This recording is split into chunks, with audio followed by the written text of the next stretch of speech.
Bueno, yo tengo 15 minutos y es un poco difícil tratar de decir tantas cosas que se pueden decir con respecto a la perspectiva desde los movimientos sociales sobre la aplicación de estos diferentes momentos y modelos en la vida nacional, pero a mí me parece que podríamos hacer un intento o un esfuerzo por hablar específicamente sobre algunos periodos que yo considero importantes o relevantes en la vida nacional y que marcan un auge, digamos, de participación y de importancia, digamos, de la organización social en el país. Primero quisiera partir diciendo que efectivamente Honduras eh, estuvo inscrito, digamos, en estas distintas corrientes, digamos, de pensamiento y debates en torno a qué modelos poder seguir implementar. Aunque uno no lo crea, efectivamente Honduras sí participó, digamos, de esas discusiones y además implementó medidas que con el tiempo han tenido un fuerte impacto en la realidad sociopolítica y económica del país. Uno de esos periodos, creo yo, que deviene precisamente de ese proceso que se trató de implementar en América Latina, pero especialmente también en Centroamérica, en el proceso este, de sustitución de importación e industrialización por sustitución de importaciones, donde eh, finalmente, y precisamente por las contradicciones que se dan en la región centroamericana, deriva en un conflicto armado entre El Salvador y Honduras. Y es precisamente por las desventajas que algunos de los grupos económicos pudieron ver precisamente con respecto a los términos de intercambio que se estaban generando entre países de la región. El mercado común centroamericano no era tan común para todos y no era tan igual. Entonces, habían al menos dos países que estaban marcando fuertemente, digamos, una brecha entre las economías que estaban de alguna manera en disputa y en ese sentido, tanto El Salvador como Costa Rica tenían una ventaja, tuvieron procesos más intensivos de industrialización que el resto, Guatemala, Nicaragua, en particular y Honduras, y eso da como resultado no solamente el conflicto armado, sino que también una serie de situaciones de conflictos internos. Recordemos que Honduras en la década del 70, y aquí me voy precisamente al periodo reformista, al primer periodo, digamos, reformista de los militares en Honduras, este, eh, entra, digamos, a un proceso democrático en el año 71 y se da un golpe de Estado en el año 72 al gobierno de Ramón Cruz y asume la presidencia López Arellano. López Arellano entra junto con un grupo de oficiales que les llamaban en ese momento reformistas, pero no solamente con la cúpula militar, sino que también con actores sociales y especialmente con algunos sectores de la clase media que veían con buenos ojos, digamos, el papel, digamos, de una propuesta reformista de la economía del país. Entonces, en esa etapa, en el año 72, se plantea lo que algunos denominan, y el gobierno en su momento también lo denominó, el Plan Nacional de Desarrollo. Ese plan trataba de acelerar el desarrollo del capitalismo interno, ¿no? Sobre todo a través del mercado interno, fortalecer el mercado interno y incluir, digamos, en esa dinámica de desarrollo, decían ellos, a un sector importante que era el sector del campesinado. De hecho, una de las banderas más importantes de ese periodo reformista decía que debía ser la reforma agraria donde se tuviese la posibilidad no solamente de incluir a un sector importante de la población, sino que tranquilizar la sociedad, entendiendo que en Centroamérica en particular se estaban generando mucha conflictividad por el tema agrario. También tenía como sentido el impulso del desarrollo industrial y la agroindustria, pero apelaba a una mayor inversión extranjera. Esa era un poco la idea, digamos, o a grandes rasgos, la idea del Plan Nacional de Desarrollo de López Arellano.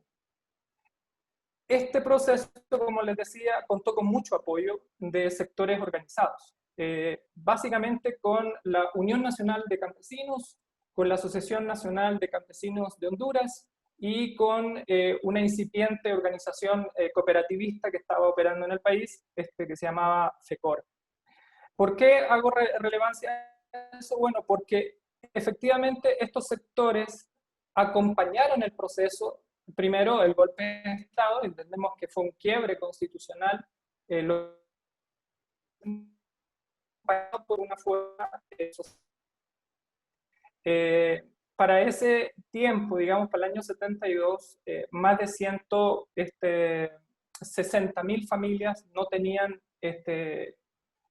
tierras. Y por lo tanto, la oferta del sector militar era, bueno, vamos a impulsar una reforma agraria, una ley de reforma agraria que la sacara de la puesta, un poco la oferta, ¿no? Este sector también este sector también fue apoyado por sectores del empresariado, un sector del empresariado hondureño, pero indudablemente no había conformidad desde el sector empresarial hacia esta reforma agraria, porque afectaba definitivamente los intereses de los grandes terratenientes, de la agroindustria, que no veían con buenos ojos una reforma agraria que convirtiera al proceso en un proceso socializante, decían, ¿no? De hecho, se marcó mucho esto de si esto tendía o no a un proceso socialista o más cercano al comunismo, que era un poco lo que marcaba la discusión política en ese contexto, digamos. López Arellano no pudo sacar la reforma agraria hasta el año 75 y justamente ese año le dan un golpe de Estado a él también y asume Melgar Castro, que continúa con este Plan Nacional de Desarrollo, pero sin el acompañamiento a la reforma agraria. De hecho, se estancó todo el proceso de reforma agraria y esto lo que hizo fue acumular las tensiones internas en el país. Eso generó una profunda contradicción entre los sectores agrarios, el sector campesino, que al final de todo el proceso, más o menos entre el periodo de López Arellano hasta el final de Melgar Castro, el año 78, finales del 77, solo había podido aplicar, digamos, de alguna manera la reforma y favorecer a un 15% del total de la demanda que había sobre tierra. Este proceso se paraliza de manera radical con la llegada del triunvirato de Policarpo Paz García, pero la llegada de este sector, digamos, del gobierno, no impulsa precisamente el proceso del Plan Nacional de Desarrollo, sino que orienta nuevamente la economía a lo que en Honduras se conoce como la economía de enclave, que es el sector agroexportador, que ya tomaba fuerza, digamos, la producción de la palma africana, la producción bananera, etc. Y hay muchos episodios que se dan durante este periodo, digamos, que obviamente tienen un fuerte impacto, digamos, en la vida política y social del país, que no los puedo comentar por el tiempo, pero que sí son relevantes a la hora de ir determinando los pasos que se van dando y las situaciones que se van generando a nivel político-social en el trayecto del tiempo. La década del 80 está marcada por algo que mencionaba Álvaro, que es precisamente un estancamiento, un proceso recesivo muy fuerte. Durante la década del 70 hasta el año 77, Honduras había experimentado un proceso importante de crecimiento económico. En algunos casos, en algún año llegó hasta el 10%, y en un promedio más o menos del 7% anual. Es decir, un crecimiento como nunca antes visto en la historia de Honduras. Para el año 82, ese crecimiento pasó prácticamente a cero. Y esto se debe a muchos factores. La guerra civil en Centroamérica, que digamos paró o paralizó la inversión extranjera,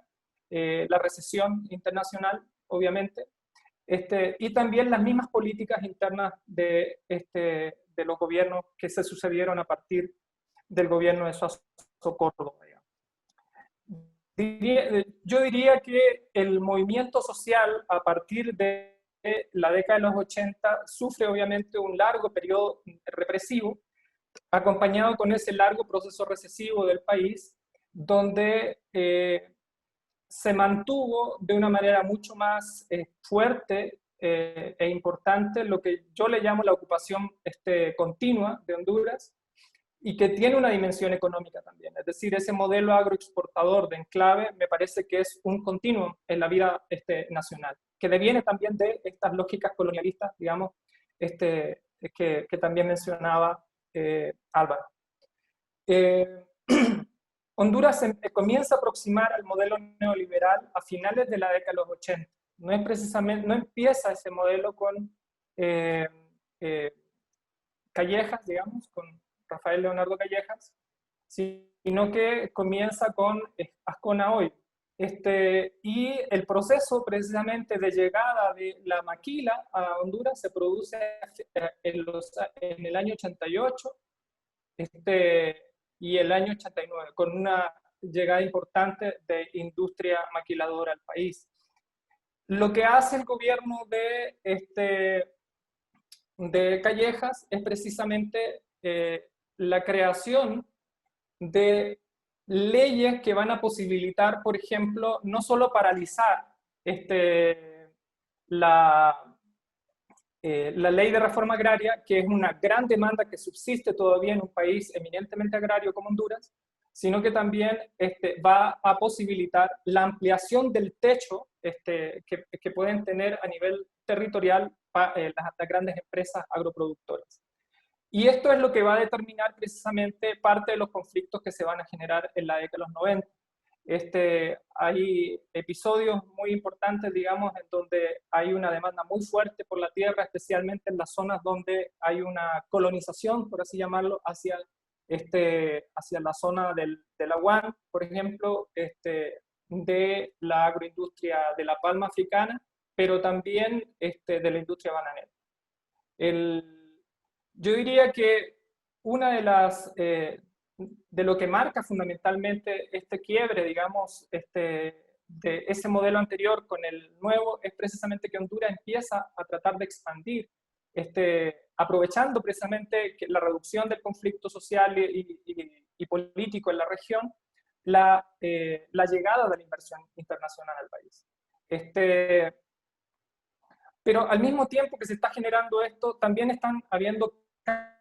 cambios institucionales que a mí me parecen importantes y que por eso también se va a reflejar en un conflicto con ese viejo sistema burocrático de alguna manera cooptado, digamos, por los partidos políticos. Porque una cosa sí es evidente en Honduras es que no solamente las organizaciones sociales de lucha y reivindicación han sido cooptados por partidos políticos de izquierda, que en su momento, y se evidenció muy fuertemente en la década de los 80, sino que también por partidos políticos de derecha. Es decir, por ejemplo, el movimiento de pobladores en Honduras con Blocopa, por ejemplo, tenía una amplia cooptación del Partido Liberal, por ejemplo, ¿no? Entonces, la reivindicación del derecho a la tierra urbana, por ejemplo, siempre estuvo mediado por conflictos que al final intervenían estos actores tradicionales, como por ejemplo el Partido Liberal y en su momento también el Partido Nacional. Entendiendo, por ejemplo, la gran demanda que existe sobre la tierra urbana, uno podría preguntarse por qué no existe tanta lucha, digamos, y reivindicación en ese ámbito, digamos, en el país, cuando efectivamente hay mucha demanda, ¿no? Y mucha exclusión social en el ámbito urbano. Y se puede explicar en alguna medida, no solamente por eso, pero en alguna medida por el nivel de cooptación que existe por parte de los partidos políticos. Y yo diría que en la década de los 90 también está marcado por la irrupción, digamos, de la lucha y reivindicación de los territorios indígenas, que a mí me parece que es muy fuerte. A pesar de que las organizaciones indígenas ya existían desde antes, es decir, OFRAN en el año 78, el movimiento PECH estaba organizado, el movimiento Tulupán, el pueblo Tulupán estaba organizado también desde la década de los 80 y habían demandas concretas con respecto al derecho al territorio. es la década de los 80 cuando se hace evidente, no solamente por el auge, digamos, que se genera por los 500 años, digamos, de colonialismo, sino que a partir y fundamentalmente porque creo yo que el hecho del desapego o la distancia que se genera entre las organizaciones sociales y el mundo partidario, especialmente de las organizaciones de izquierda, empieza a evidenciar las demandas puntuales con mucha autonomía de los pueblos y de las organizaciones populares. Esa dependencia política y biológica de las organizaciones sociales marcaron mucho, no solo los 70 y los 80 en Honduras. Pero en la década del 90 comienza una especie de divorcio precisamente por el agotamiento político y biológico, digamos, de las apuestas partidarias, pero al mismo tiempo hay un decantamiento, digamos, hay un vaciamiento de estas estructuras político-partidarias, algunas guerrilleras, que se van transformando en organizaciones sociales. COPIN sale y surge precisamente de exguerrilleros y de actores, digamos, de la Iglesia católica, predicadores de la palabra, por ejemplo, en el año 93. Y precisamente con la bandera de lucha de la defensa del territorio y la autonomía territorial, es que muchas de las emergencias sociales empiezan a tener mucho más cuerpo y mucha más visibilidad en el país. A pesar de que antes existían las demandas, hoy se hacen mucho más organizativas y eso creo que también marca. El modelo, indudablemente, el modelo neoliberal, que empieza a arrebatar territorio, por ejemplo, el tema forestal, que es muy importante en Honduras, especialmente en las zonas indígenas, donde hay propiedad comunitaria, empieza a tener una fuerte presión contra los pueblos y por eso hay mayor resistencia. Ese nivel de resistencia genera, por ejemplo, espacios importantes como el que se genera en la creación de lo que le llamaron la COMPA, la Confederación de Pueblos Autóctonos de Honduras, que es la primera expresión de unidad que se da en Honduras de organización indígena. Pero así hay otras expresiones de unidad que son importantes y que son el reflejo de la crisis que está experimentando el país a partir no solo de la aplicación del modelo neoliberal, sino que al mismo tiempo sobre la crisis de los partidos y sobre la crisis del papel del Estado con relación fundamentalmente sobre la crisis que está generando el Estado a la dependencia y a la cooptación, ¿no?, de amplios sectores, especialmente del sindicalismo hondureño. Y yo situaría por ahí, por ejemplo, la crisis que se genera a partir de la década del 2000, post-Mitch, que también me parece relevante. Creo que el movimiento social comienza a tener una fuerte característica, especialmente de unidad, a partir de la presión que se genera por la crisis post-Mitch, pero al mismo tiempo por el nuevo rol o papel que le quieren dar al Estado. El Estado obviamente ya no quiere tener tanto empleado público como lo decía el presidente Ricardo Maduro en su momento. Querían reducir, achicar el Estado a partir de las políticas de ajuste estructural, y eso implicaba obviamente vaciar de militancia política los propios partidos. Y eso va afectando profundamente, obviamente, la relación entre el mundo sindical, que indudablemente y en muchos momentos estuvo cooptado, digamos, por los actores políticos tradicionales, y se vuelcan a las políticas antineoliberales. Ese es el resultado, por ejemplo, de la creación de la Coordinadora Nacional de Resistencia, que era, si ustedes, para los que recuerdan, era una organización de articulación amplio, donde estaban indígenas, sectores sindicales, estaban sectores urbanos, hasta sectores cooperativos, como el sector cafetalero, y que fue un importante referente, digamos, organizativo de articulación de las luchas antineoliberales, que se reflejaban un poco en la disputa que se estaba generando en Honduras, pero al mismo tiempo con relación a las disputas que se estaban dando a nivel regional por la aplicación del Plan Puebla-Panamá, el ALCA, que también tenía mucho peso en ese momento, y el Tratado de Libre Comercio con Estados Unidos. Creo que la década 2000 al 2010 está marcado fuertemente por eso. Honduras, obviamente, el quiebre del año 2009, yo creo que se sitúa en el marco de la disputa de los grupos oligárquicos por el control del Estado. El Estado en Honduras sigue jugando un papel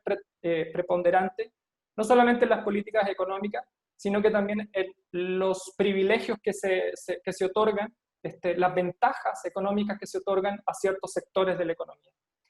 En la medida en que se profundiza el modelo económico en Honduras, también van cambiando los actores económicos,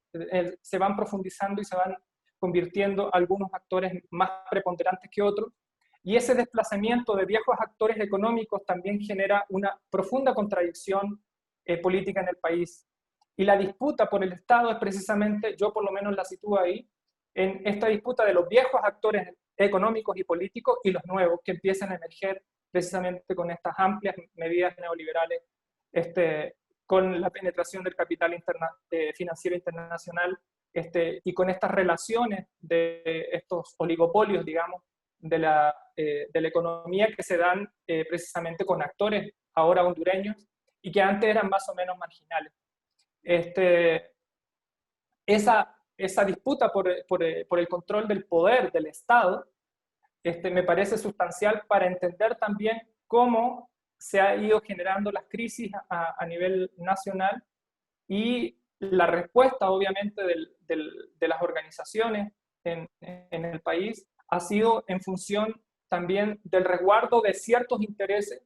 que tienen que ver con muchos intereses que yo le llamo también de alguna manera corporativos, es decir, quienes más se han visto afectados con todas estas políticas neoliberales son obviamente donde los procesos de acumulación se dan más fuertes. Ahí está la lucha territorial, ¿no?, por el modelo extractivo, y ahí están no solamente los pueblos indígenas, sino también está el movimiento campesino. Hay que recordar que el modelo agroexportador extensivo, que es muy fuerte en Honduras, también daña, digamos, obviamente los bienes naturales de las poblaciones campesinas, afectan la ecología, digamos, de las zonas campesinas, y también creo yo que tiene un impacto muy fuerte también sobre estos viejos actores sociales organizados que han estado muy vinculados, digamos, a estos beneficios que otorga el Estado, por ejemplo, el tema del empleo, pero también en relación a servicios públicos. Y nosotros hemos visto cómo se ha tratado, por ejemplo, de destruir el sistema de salud pública y el sistema de educación, etcétera. Obviamente eso ha tenido respuestas sociales, pero hay que recordar, y yo siempre he dicho, en Honduras nunca existió un estado de bienestar. Se intentó impulsar un estado de bienestar con algunas dimensiones, algunas particularidades, pero no existió. La mayoría de la población siempre estuvo fuera, digamos, de esa posibilidad de recibir servicios y beneficios de parte del Estado. Más bien, al Estado siempre se vio y se reconoció no como un aliado, como un posible dador, digamos, o protector, sino todo lo contrario, invasiones militares en los territorios, despojo de los territorios, falta de servicios en los territorios, etc. Entonces, esa Honduras que pareciera que está construida para todos, como una gran familia, como dicen normalmente los discursos oficiales, no ha sido tan así. Bueno, yo creo que ya me pasé del tiempo, ¿no?